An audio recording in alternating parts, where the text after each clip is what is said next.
Hello বন্ধুরা, তো চলে এসেছি তাজ কিচেনে। আর আজকে বানিয়ে দেখাবো দারুণ স্বাদের একটি রেসিপি, টিকিয়া রেসিপি। তো এই টিকিয়াটা কী দিয়ে বানাচ্ছি সেটা স্কিপ না করে পুরোটা দেখতে থাকুন, তাহলে বুঝতে পারবেন যে কত সহজেই টিকিয়া বানানো যায়। হাতের কাছে সব সময় তো মাছ মাংস অনেকটাই থাকে না রান্না করার সময়, তো আমরা যদি কিছু দুই এক পিস তুলে রেখে দিয়ে পরে যখন মাছ মাংস একদমই না থাকবে সেটা দিয়েও কিন্তু আমরা বানিয়ে নিতে পারবো।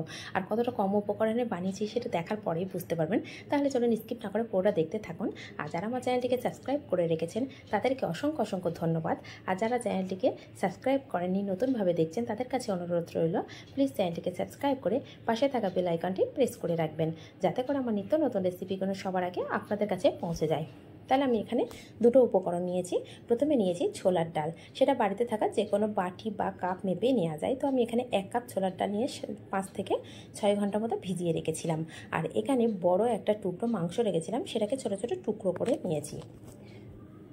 আমি হাত দিয়ে দেখে দিলাম যে এই সাইজের এক টুকরো মাংস নিয়েছিলাম, সেটাকে ছোটো ছোটো টুকরো করে নিয়েছি।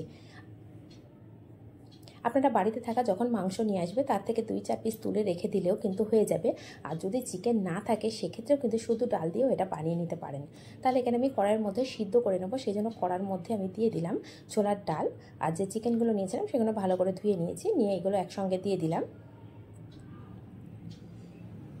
দিয়ে এর মধ্যে একে একে কিছু মশলা দিয়ে দেবো। তো প্রথমে আমি 2টো তেজপাতা দিয়ে দিলাম, 2টো এলাচ,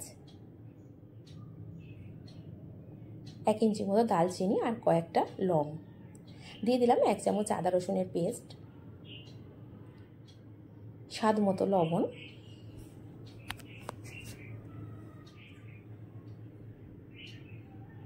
দিয়ে সব কিছু একসাথে ভালো করে মিশিয়ে নেব। মিশিয়ে নেওয়ার পরে আমি এখানে পরিমাণ মতো জল দিয়ে দেব। এটা কিন্তু কুকারেও সিদ্ধ করে নেওয়া যায়, তো আমি আজকে কড়ার মধ্যেই সিদ্ধ করব। এটা কুকারে সিদ্ধ করলে কিন্তু সময়টা অনেকটাই কম লাগে। এর মধ্যে দিয়ে দিলাম সামান্য পরিমাণে হলুদ, দিয়ে এটাকে আমি সিদ্ধ হতে দেব। আর যেহেতু ডালটা অনেকক্ষণ ভিজিয়ে রেখেছিলাম সেই জন্য কিন্তু সিদ্ধ হতে বেশি সময় লাগেনি। তো ডালটাকে আমি দেখিয়ে দিচ্ছি হাতে নিয়ে, দেখুন কতটা সুন্দর সিদ্ধ হয়ে গেছে, সেটা দেখেই বুঝতে পারছেন। তো এটাকে আমি ঠান্ডা করে মিক্সিতে পেস্ট করে নেব। তো এর মধ্যে থাকা এলাচ আর লংটা থেকে যাবে, কিন্তু তেজপাতা আর দালচিনিটা তুলে আমি ফেলে দেব। দিয়ে এইভাবে মিক্সির মধ্যে নিয়ে নেব, মিক্সি জারের মধ্যে নিয়ে এটাকে আমি খুব ভালো করে এটা পেস্ট করে নেব, মিহি পেস্ট করে নেব। তো দেখুন এলাচ আর দালচিনিটা কিন্তু আমি তুলে দিচ্ছি, সরি এলাচ না, তেজপাতা আর দালচিনিটাকে তুলে ফেলে দিলাম। তো এইভাবে সবটাকে আমি পেস্ট করে নেব।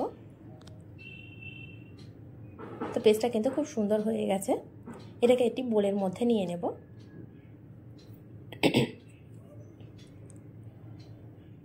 তো এইভাবে সবটাই কিন্তু আমি একসঙ্গে পেস্ট করে নেব। আর দেখুন পেস্টটা কিন্তু অনেকটাই হয়েছে, তো এটাকে আমি সম্পূর্ণ নেব না, এটা কিন্তু ফ্রিজে রেখে দেওয়া যাবে। আর পেস্টটা কতটা স্মুথ হয়েছে সেটা দেখেই বুঝতে পারছেন। তো এখান থেকে আমি যতটা টিকিয়া ভাজা করব ততটাই আমি নেব, বাকিটা কিন্তু একটি কন্টেনারে করে নিয়ে ডিপ ফ্রিজে রেখে দেব। আবার যেভাবে আমি রেডি করব টিকিয়াটা, সেই সময় কিন্তু সেইভাবে হালকা হাফ ভাজা করেও ফ্রোজেন করে রাখা যায়। তো আমি এইভাবেই রেখে দেব।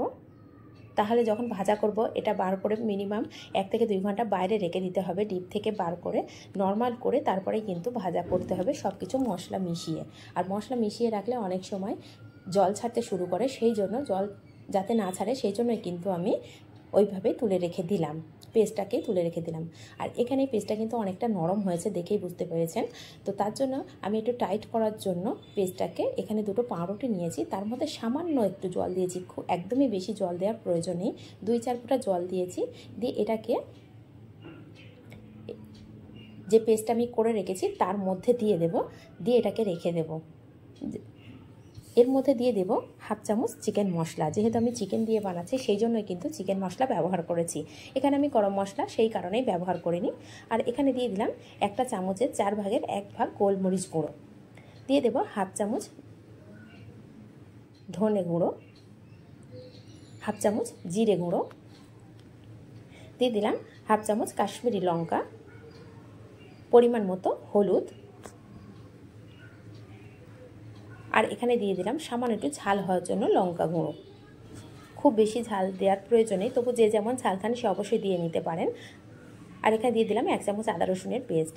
এখানে নিয়েছি কাঁচা লঙ্কা কুচি, পেঁয়াজ কুচি, আর এখানে ধনেপাতা কুচি নিয়েছি। তো এগুলো সব কিছু একসঙ্গে দিয়ে আমি খুব ভালো করে একটু মিশিয়ে নেব।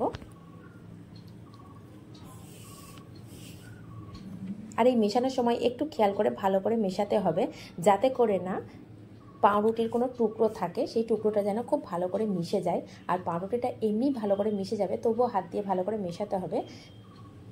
পাউরুটিটা কিন্তু অনেকটাই নরম হয়ে গেছে, যেহেতু যে পেস্টটা করেছি পেস্টটা নরম ছিল, তার যে একটা জল থাকে সেই জলটা কিন্তু অনেকটাই পাউরুটি টেনে নেবে, সেই জন্য কিন্তু আমি পাউরুটির ব্যবহার করেছি।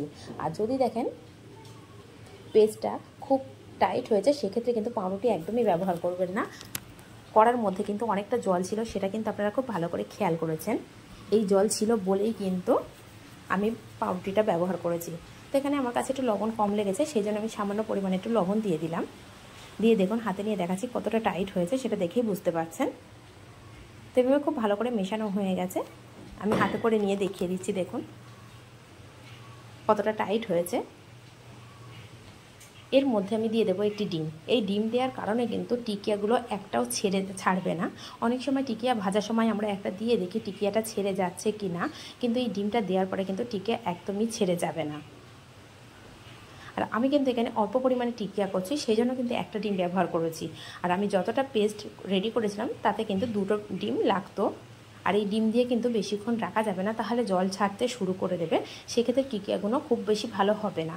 ডিমটা দেওয়ার সাথে সাথেই কিন্তু রেডি করে নিতে হবে, রেডি করে নিয়েই কিন্তু ভাজা করে নিতে হবে। তো এদিকে টিকিয়াগুলো আমি রেডি করছি, আর ওদিকে কিন্তু আমি গ্যাসে কড়া দিয়ে দিয়েছি, পরিমাণ মতো তাতে তেল দিয়ে সেটা গরম হতে দিয়েছি। টিকিয়াগুলো রেডি করেই কিন্তু আমি ভাজতে শুরু করব। এটা খুব বেশি আমি রাখবো না, কারণ এর থেকে খুব জল ছাড়ে।